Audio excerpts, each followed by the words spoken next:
ಅದೇ ಸುಮಾರು 20 ದಿವಸದಿಂದ ಹಾಸ್ಪಿಟ್ಲಲ್ಲಿ ಅಡ್ಮಿಟ್ ಆಗಿದ್ದರು ನಮ್ಮ ಮಾವ. ಇವತ್ತು 4 ಗಂಟೆ 18 ನಿಮಿಷಕ್ಕೆ ಕೊನೆ ಉಸಿರನ್ನು ಹಿಡಿದಿದ್ದಾರೆ. ತುಂಬ ಬೇಜಾರಾಗ್ತಾಯಿದೆ.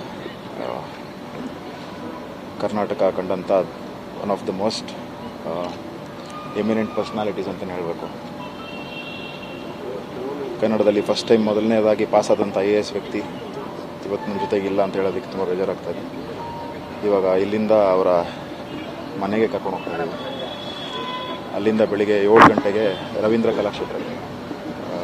ಏಕೆಂದರೆ ಅಪಾರವಾದ ಅಭಿಮಾನಿಗಳು ಮತ್ತು ಬೆಂಬಲಿಗರು ಎಲ್ಲ ಕ್ಷೇತ್ರದಲ್ಲೂ ಇರೋದರಿಂದ, ಸಿನಿಮಾ ಕ್ಷೇತ್ರ ಇರ್ಬೋದು ಅದು, ಅಥವಾ ಅವರು ಪದವಿಯಲ್ಲಿದ್ದಾಗ 35 ವರ್ಷ ಏನೇನು ಸೇವೆ ಸಲ್ಲಿಸಿದ್ದಾರೆ ಆ ಕ್ಷೇತ್ರದಲ್ಲಿರ್ಬೋದು, ಅಥವಾ ರಾಜಕಾರಣದಲ್ಲಿ ಎಲ್ಲ ಕಡೆ ಅಭಿಮಾನಿಗಳು ಬೆಂಬಲಿಗರು ಇರೋದ್ರಿಂದ 7 ಗಂಟೆಯಿಂದ ಬೆಳಿಗ್ಗೆ 7 ಗಂಟೆಯಿಂದ ಮಧ್ಯಾಹ್ನ 3 ಗಂಟೆ 4 ಗಂಟೆ ತನಕ ರವೀಂದ್ರ ಕಲಾಕ್ಷೇತ್ರದಲ್ಲಿ ಜನರಿಗೋಸ್ಕರ ಅಲ್ಲಿ ಇರ್ತೀವಿ.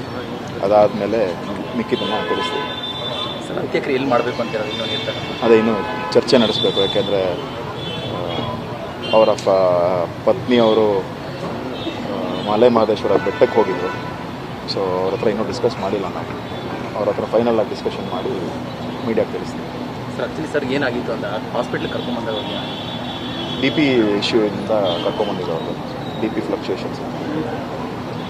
ಸೊ ಕಾರ್ಡಿಯಾಕ್ ಅರೆಸ್ಟ್ ಆಗಿ 6 ಡೇಸ್ ಆಗಿತ್ತು. ಇವತ್ತು ಮತ್ತೊಮ್ಮೆ ಇನ್ನೊಂದು ಸಲ ಕಾರ್ಡಿಯಾಕ್ ಅರೆಸ್ಟ್ ಆಗಿ ಕೊನೆ ಉಸಿರು.